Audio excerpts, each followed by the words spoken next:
Elderson Studios here at PAX Day 1. We were talking earlier about this off camera. This is very Greco-Roman inspired. This seemed to be like your great, I guess, focus for the title. Yep. So why Greco-Roman as opposed to even like anything that predates that or postdates that? I just really thought it was an interesting time period, and whenever you get into the nitty-gritty of Greco-Roman, there's a bunch of history that you can end up pulling from. And then, like you were saying, we wanted to blend it with fantasy because it's just that's two blends that you never really end up seeing. This is a whole new title for everyone. Tell us what it's all about. Yeah, it's our obviously Elderson Studios brainchild. It's our baby. We love it. It's we have all our like turn-based combat. It's not everyone right now is kind of seeming to turn away from that. You still have obviously like Pokemon and Fire Emblem and all that still, but we want to still bring it back and make sure that people know that indie games are still caring about genres like that.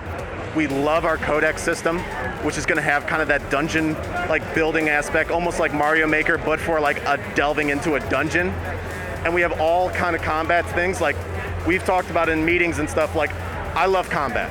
That's my favorite thing about these games. AJ sometimes doesn't like going through and just diving into a combat, so he's gonna have, you can build up and play a dungeon that's more puzzle-based if you want, a mixture of both, or just heavy on combat. Or you can just go back to our hub and you can farm weapons, chat with everyone around the town, learn the lore, just really just sink your teeth into the fantasy elements of our game. So what's the elevator pitch for the plot of the game? So the elevator pitch would be, you're a survivor and you've been sentenced to death, and it was a wrongdoing. So the Minotaurs have the Labyrinth, and it is essentially gone into this really corrupt system, and it's essentially a dumping ground for the planet. So all the races will send people from the pettiest of crimes to the worst war criminals.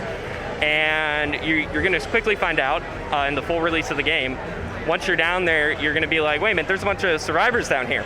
And we ended up taking straight inspiration from the Greco-Roman. Whenever you get sentenced to death, you get chased down by a Minotaur, and you die. You don't really have much space. So the Labyrinth is breaking. You're going to have to end up finding out why, and you're going to have to try to fix it because you don't want to die down there. And there's other allies down there as well. And you're going to have to kind of figure out, you know, do I want to befriend a criminal? You know, what did they do before? Does it matter now what their past was? Does it matter more about who they are? That's your decision as the player to see what kind of party you want to build and where you're going to go. One of your coworkers is telling me you're able to take elements from your single player game and put it in your own map maker. Tell us more about that. So with our builder, we want to make it so that not only like are you just going to build a map for yourself, we want it to be like where you can have it out there. People are going to be able to play your dungeon, raid it, find it, just earn loot from it. Not just play it to enjoy it, but you can earn loot for your characters and just go to town. Really just have that, because that's the main thing we want to do, is we don't want to just have a game that's like, you beat it and you leave it in your Steam library and it just collects dust.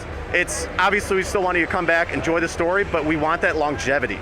We want to still be able to, if you enjoy the game, create more fun with it. Beat it, find ways to break it, find ways to just get the best gear you can, build whatever class you want. It's not going to just be one class. You can also mold classes together to create truly unique characters. That's just what we love about our game.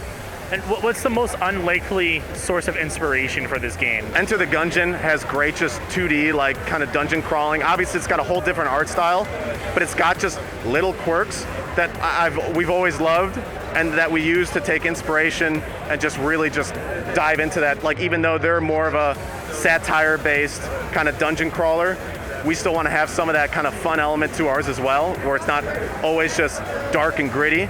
There's still going to be that like fun arcade-like style to it. What's next steps for you guys? Do you have a sequel title? Do you have an expansion? What's going on? We do have plans upcoming. So I just say stay tuned with Elderson. They're going to be coming out. All right, awesome. Thanks so much. Thanks so much for the interview. Yeah.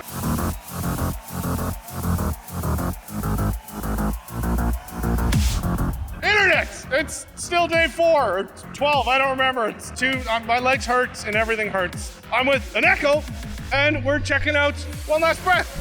So, how's PAX been? Exhausting.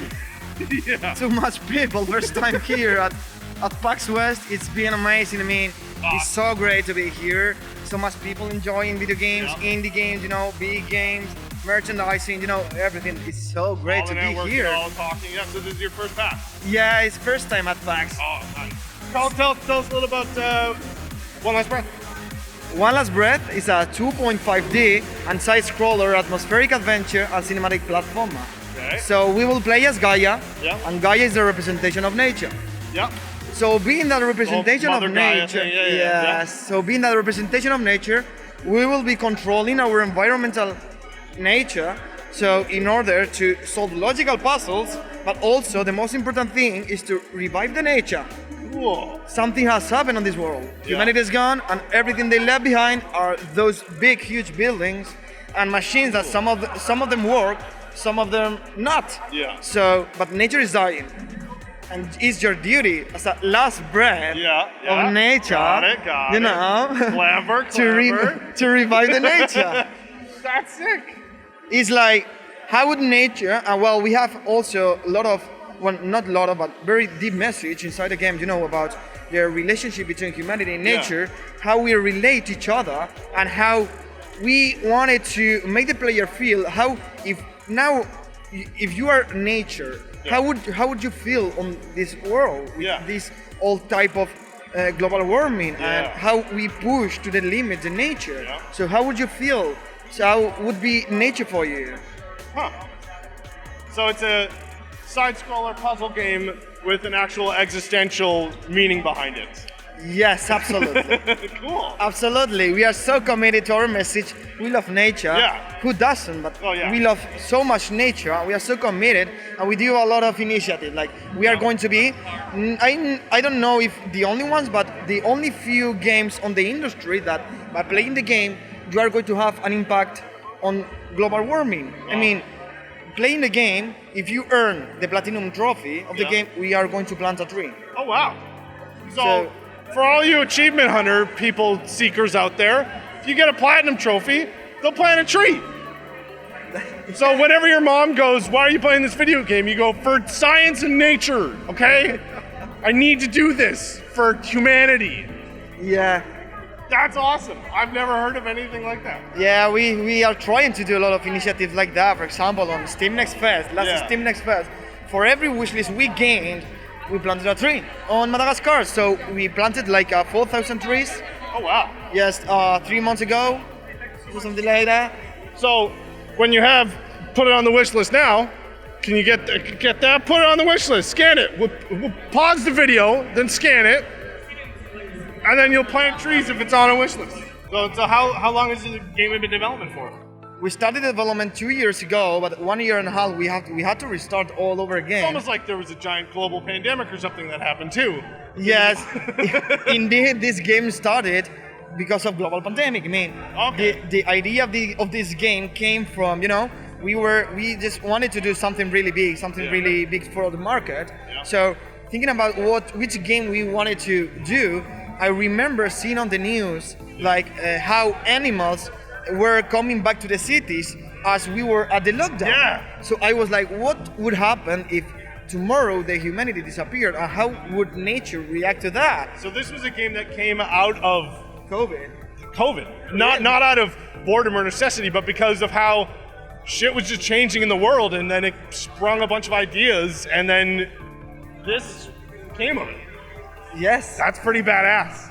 That was like, okay, so we just started to think about the relationship between humanity and nature, and why animals are coming now and not before lockdown. Yeah. So we just started to, what are we doing bad? Yeah, so we started that, but we do not want to do the typical thing of humanity bad, nature good. Yeah. We not. We are trying to do and to represent that we as humanity also can get along well with nature. So it's a different take on, because normally it's like, humans are bad, we break everything, nature is great and we're destroying it, we're terrible. Yeah. So you're kind of taking a different aspect and we refuse that. Yeah. We trying to say that we can get along well, but we have to work so hard for that. So for example, the main character, being a representation of nature, but she looks like a human, so it's like a kind of bond that we create between humanity and nature. Not also, but also with puzzles. you have both to use nature but also human-made machines. So it's like a creating a bound between humanity and nature, and that we are compatibility. That it's a symbiotic relationship. Yes. So it's not that all the humanity is bad. All the machines are bad for nature. No. I mean, we try to create that kind of feeling. Well, that's awesome. Well, hopefully your first PAX is the best time that you've ever had. And then you get a lot of physiotherapy for your legs, because they're going to be jello if they're not already. And thanks for talking to us, man. Thank you so much. Hell yeah, cool.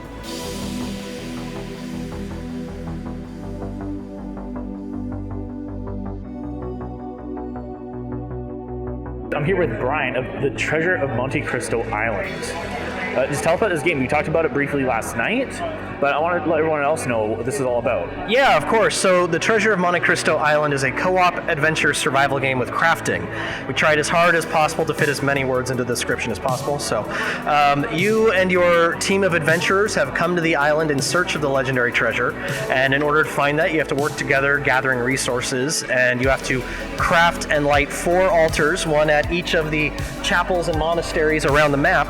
And once that's done, the location of the treasure is revealed, and it's in a unique place every time you play the game, so you never know where it's going to appear. And you have to do this while avoiding the dangers of the island and a roaming NPC thief. And you told me yesterday that this is based off the legend that the Count of Montecristo is based off of. Yeah, it's not based off of the book or the sandwich. It's so the actual kind of historical legend that Dumas based his book off of, we took that same idea and kind of just went further with the treasure hunting idea. And so when you were making this game, was the precursor to this still the same idea, or did you end up going a radically different direction and ended up here? Yeah, so the original idea for this game, very, very different. We had, I was actually trying to make a board game version of Rust and failed miserably at it. So working with my wife, we threw out about 60-70% of the ideas we had come up with because they just didn't work. And it slowly over time developed into a treasure hunt game, and it just the theme really kind of jumped out at us after we had designed the shape of the island. We were looking on Google Earth to get inspiration, and we saw the island of Montecristo, and it had a similar shape, and that's how we got our theme. And how has PAX been treating you so far?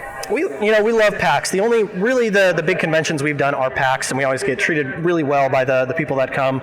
Reception's been great. People love sitting down and playing a few rounds to learn about the game, and we love hanging out and telling people all about what we do. And so I see a lot of other games they'll have like, oh, here's our core game, here's an expansion pack. Can we expect something like that for this title?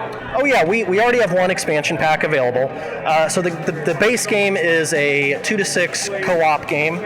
The expansion takes the game to 3 to 7 players, and it's now an asymmetrical game because somebody takes on the role of the thief. And they get to spend the entire game just kind of being a pain in the side of their friends and kind of harassing them, and they get to have a lot of fun doing that. When can we anticipate that? Oh, it's available now. Oh. Yeah, it's available now. It's called The Thief in the Purple Sapphire, and the base game is $60. The expansion is $40. But if people are here, we give them a little discount. Can we find this in retail stores or just on your site? It's on our website, but it's also on Amazon.com. Oh, awesome! Thanks. Well, thank you so much for your time. Yeah, of course.